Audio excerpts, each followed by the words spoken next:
Hello friends, welcome to DK kitchen. આજે આપણે સાબુદાણાની ખીચડી બનાવવાના છીએ।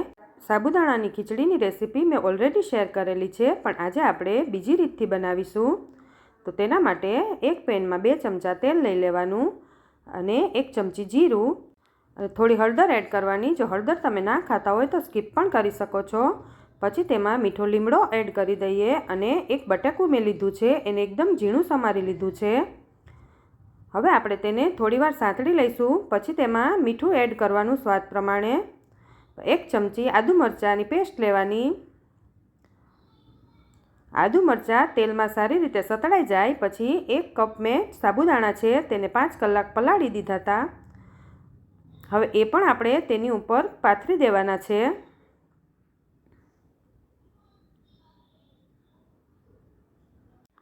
પછી તેના ઉપર આપણે સિંગદાણાનો ભૂકો પણ પાથરી દઈશું। હવે આપણે તેને 5 મિનિટ ઢાંકીને મૂકી દઈશું। 5 મિનિટ પછી આપણે તેને મિક્સ કરી લઈએ।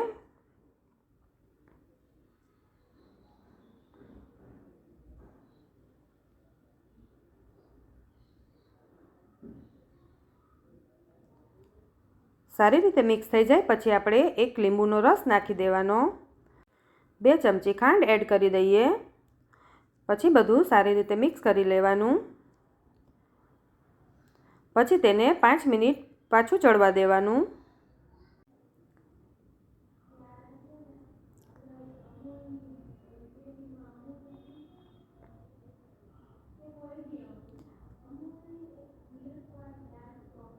પછી લાસ્ટમાં તેમાં આપણે લીલા ધાણા એડ કરી દઈશું।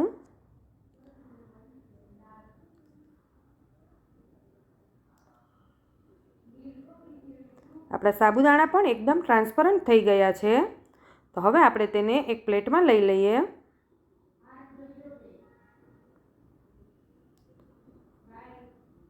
ઉપર આપણે લીલા ધાણાથી ગાર્નિશ કરી દઈએ તો તૈયાર છે આપણી સાબુદાણાની ખીચડી। જો તમને મારો વિડીયો ગમ્યો હોય તો લાઈક, શેર અને સબસ્ક્રાઈબ જરૂર કરજો।